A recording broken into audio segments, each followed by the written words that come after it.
Hey everyone, so we're back from town and we've sorted out our stuff at the post office finally. Now we are heading out to visit a family who are in trouble. They are living in quite bad conditions and they have a special needs child in among them as well, so we're heading off to see what the situation is and what Feather's Tail or Uchira Children's Fund can do to support them.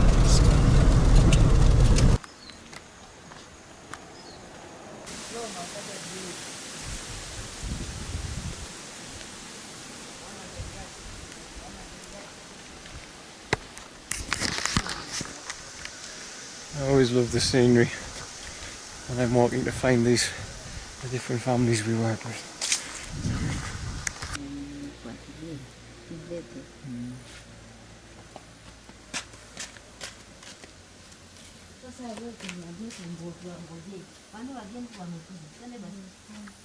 So he say when he stand, he cannot return to the place where he sitting. The mountains told you can go eat.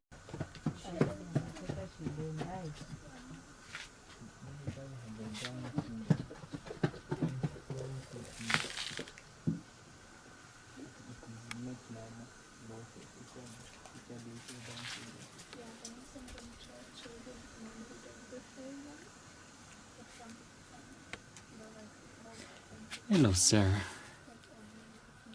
Mambo. Mambo.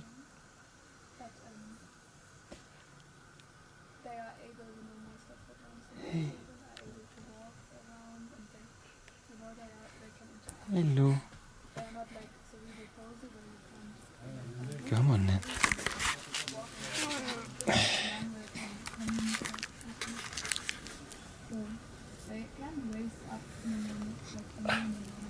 How are you? Eh? Hello. Hello. You're beautiful. You're so beautiful. Yeah.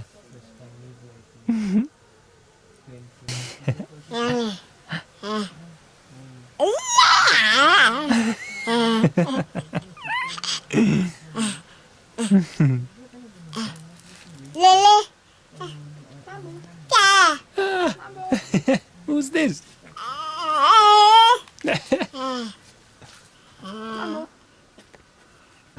Sara, yeah? Sara. Mambo Sara.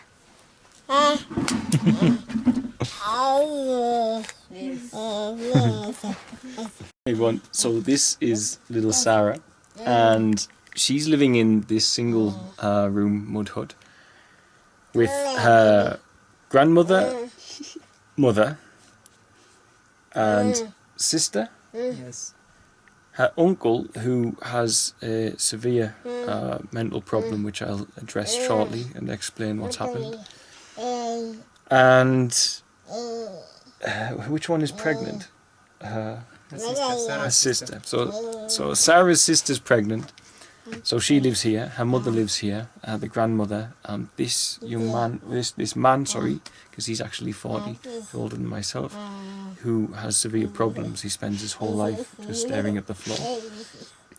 All live inside this small mud hut here. So they definitely need our help, and we're going to do what we can to make sure we can give them that.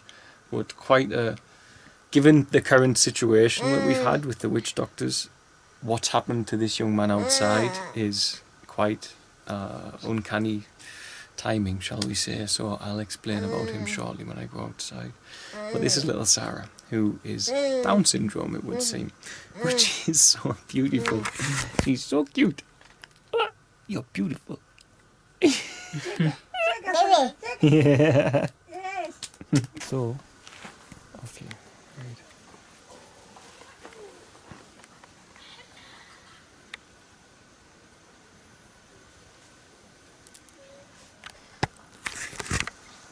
Everyone, so we are here at the BB's house, and it's quite a complex story. But first of all, there's a child here with her mother living in this little mud hut. There's 5 of them in there, and the child has Down syndrome, And the BB said, could you take her and her mother with you? So, which is exactly what Feathertail's set up for single parents with disabled children. So we've agreed that we will once the new house is built. So this will be one of our first residents, but the mother also has another daughter who's pregnant, so she'll have to come along as well. So we'll cross that bridge when we come to it, but looks like she's going to have a child. The other boy involved is Peter. The man involved is Peter, and Peter's 40 years old. Since he was 4, Peter has spent his whole life sitting like this. So he's spent 36 years sitting like this.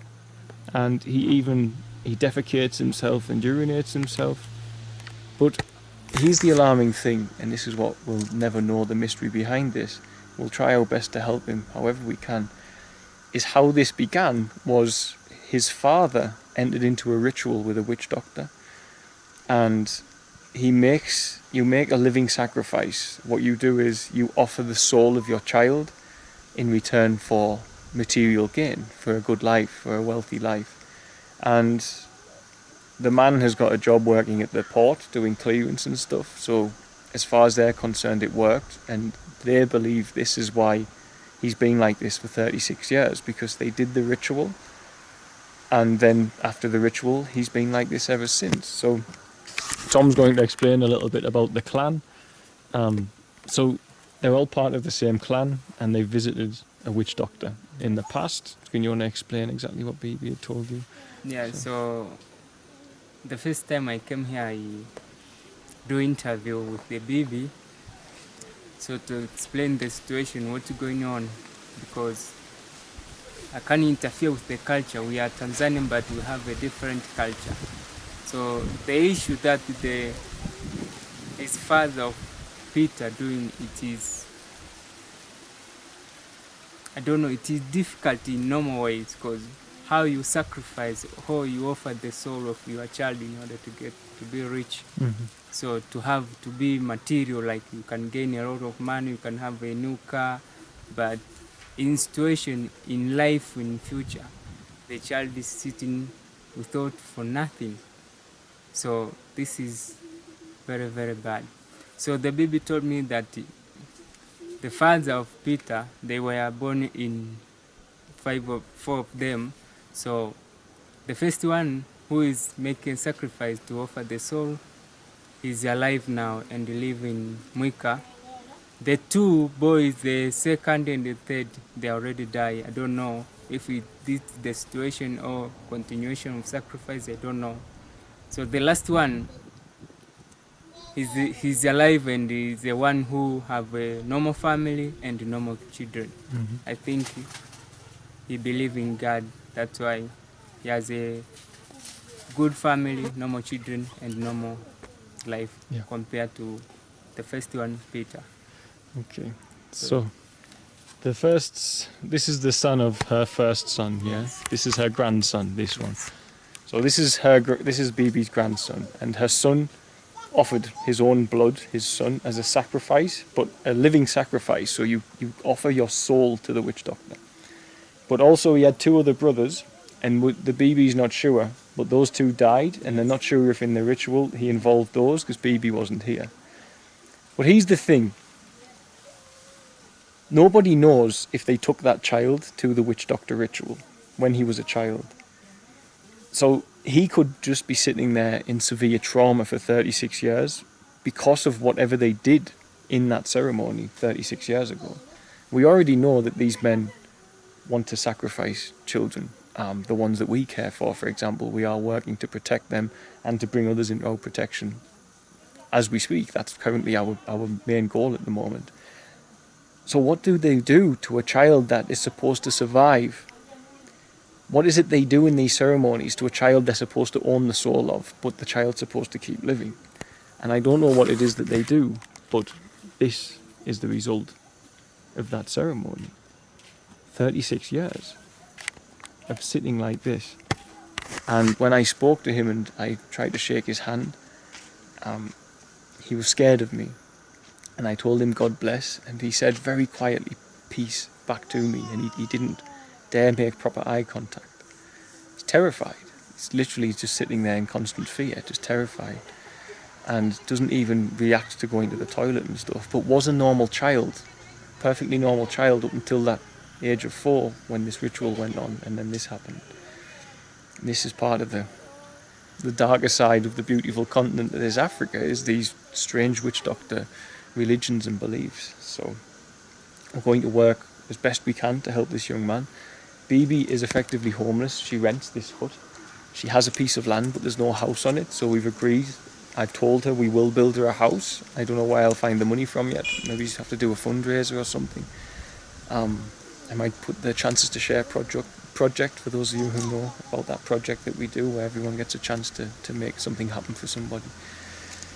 And at the same time, we're going to talk to the mother, and I dare say within the week we'll probably have Sara and her mother coming to live with us, and Sara's sister who's pregnant as well. So absolutely phenomenal. First of all, just regards to poverty, that 5 people are living inside this house, and 2 of them, one is got Down syndrome and one is like Peter is here, who is just completely lost to the world. Whatever is wrong here, be it trauma, I think it's trauma. I think he's traumatized beyond comprehension. I daresn't even think what happened in the ritual to him. I've got no idea, but whatever it was, whatever's happened to him, this has been the result. 36 years of sitting scared, staring at the floor. So, and his BB won't separate with him because she loves him a great deal. So, another phenomenal, mind-blowing story for us up in the hills in Tanzania here. So, okay. While we were talking, I heard a puppy cry, so I've asked to be let in the shed to check it out anyway. So I've just come in here, and I found this little guy chained to here by himself, without any food or any water. So I've gone to check who owns the dog, and the young girl, hold on, sorry, the young girl says her grandfather owns it. And I said, where's your grandfather? She said, Arusha. And I said, so when's he coming back? She said, a few days. So he just chained it there without food or water for a few days. So this dog is coming to live in Feather's Tail, and this man will get an education from me and an earful when he returns from his trip, whoever he may be. So ignorant human beings, that something doesn't need food and water or love and attention for that matter. So this one will come with us anyway. Just heard it cry briefly when I was talking. So lucky little guy.